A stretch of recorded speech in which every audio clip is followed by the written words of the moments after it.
O apóstolo Paulo foi despertado por Deus para reconhecer que não havia outra forma de salvação do miserável pecador senão através da cruz de Cristo. Certamente a cruz é o lugar do arruinado, do corrupto, do bandido, do canalha, do mesquinho, do perverso, do arrogante, do presunçoso, do orgulhoso, do exibido, do religioso, enfim, do pecador perdido em todas as suas nuances. Veja o que diz a Bíblia em 1 Coríntios capítulo 2. Versículo 1 e 2. E eu, irmãos, quando fui ter convosco, anunciando-vos o testemunho de Deus, não foi com sublimidade de palavras ou de sabedoria. Porque nada me propus saber entre vós, senão a Jesus Cristo, e este crucificado. A cruz faz parte dos desígnios de Deus para a salvação do pecador perdido, o julgamento do pecado, da morte e do diabo com seus anjos, e para a manifestação de sua glória. Porque a palavra da cruz é loucura para os que perecem, mas para nós, que somos salvos, é o poder de Deus. 1 Coríntios, capítulo 1, versículo 18. A cruz é o ponto de encontro entre o homem pecador e o Deus Salvador. O testemunho de Deus está relacionado diretamente à cruz de seu amado Filho. Vamos considerar nesta oportunidade um dos símbolos do cristianismo aparentemente mais contraditório ou escandaloso, a cruz de Cristo. Como é possível que através de um instrumento de morte possibilita-se vida abundante? Como é possível que através de um instrumento de condenação venha justificação? Como é possível que através de um instrumento de maldição manifeste glorificação? Como é possível que através de um instrumento de fraqueza completa manifeste o poder e triunfo completo? Como é possível que através de um instrumento de separação traga em si a reconciliação? Será que estamos realmente considerando o poder de Deus? Saiba, pois com certeza toda a casa de Israel que a esse Jesus, a quem vós crucificastes, Deus o fez Senhor e Cristo. Atos, capítulo 2, versículo 23, e Atos, capítulo 2, versículo 36.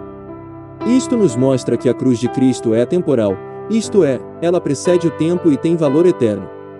Há muitos anos antes do advento do Messias prometido, Isaías profetizou acerca do sacrifício do Redentor, mas ele foi ferido por causa das nossas transgressões, e moído por causa das nossas iniquidades. O castigo que nos traz a paz estava sobre ele, e pelas suas pisaduras fomos sarados.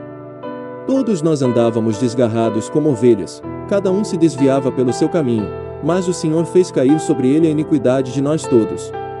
Ele foi oprimido e afligido, mas não abriu a sua boca, como um cordeiro foi levado ao matadouro, e como a ovelha muda perante os seus tosqueadores, assim ele não abriu a sua boca.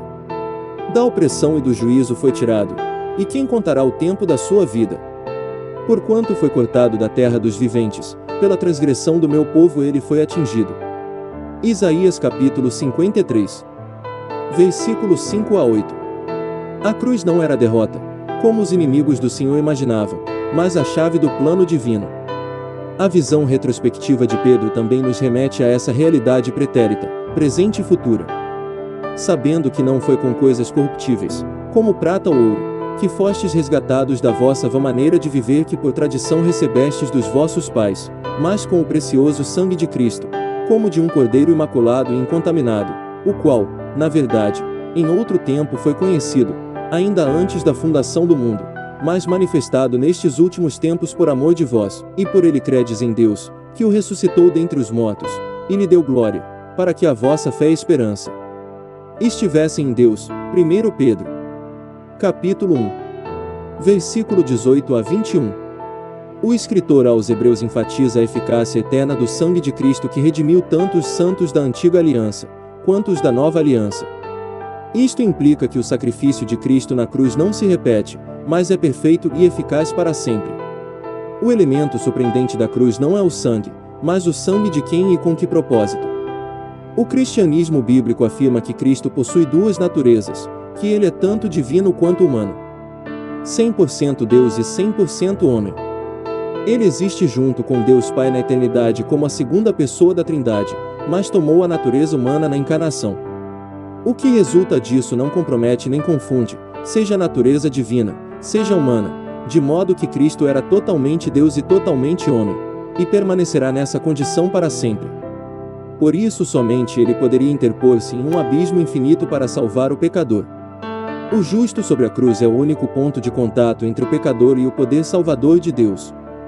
O ato de rebelião de Adão resultou em um abismo intransponível entre a humanidade caída e um Deus 3 vezes santo, porque a absoluta perfeição não pode coexistir com a imperfeição.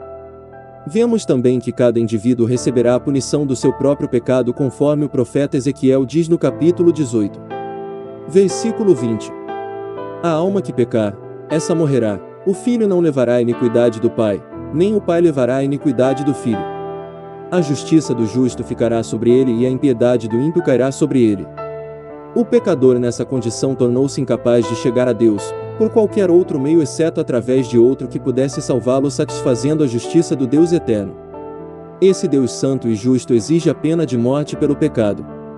Portanto, o único modo para ele poder perdoar qualquer um de nós pecadores, é morrer como nosso substituto. Graças a Deus ele o fez na pessoa de Cristo Jesus.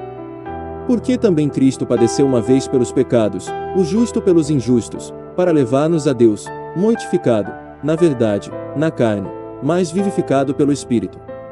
1 Pedro, capítulo 3, versículo 18. Dessa forma podemos crer juntamente com o apóstolo Paulo que a vida do cristão é Cristo. Pela cruz temos a vitória contra o eu, substituída pela vida do eu sou. Não mais eu, mas Cristo, é o novo nascimento de cada filho de Deus. Já estou crucificado com Cristo, e vivo não mais eu, mas Cristo vive em mim. Gálatas capítulo 2, versículo 20. Também pela cruz temos vitória sobre o mundo. Mais longe esteja de mim gloriar-me, a não ser na cruz de nosso Senhor Jesus Cristo, pela qual o mundo está crucificado para mim e eu para o mundo. Gálatas capítulo 6, versículo 14. Pela mesma cruz temos vitória sobre a carne. E os que são de Cristo crucificaram a carne com as suas paixões e concupiscências. Gálatas capítulo 5, versículo 24.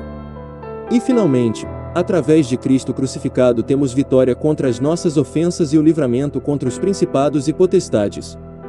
Fazer a sua vontade muitas vezes é difícil e às vezes até parece impossível, mas quando o Senhor nos fortalece, nós conseguimos superar qualquer barreira. Que eu e você possamos experimentar o poder do Senhor sobre as nossas fraquezas. E que o Senhor possa nos abençoar e nos perdoar.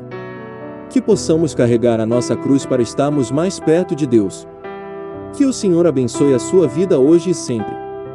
Que a paz e a glória de Cristo Jesus seja sobre a sua vida e a sua família hoje e sempre. Fiquem com Deus.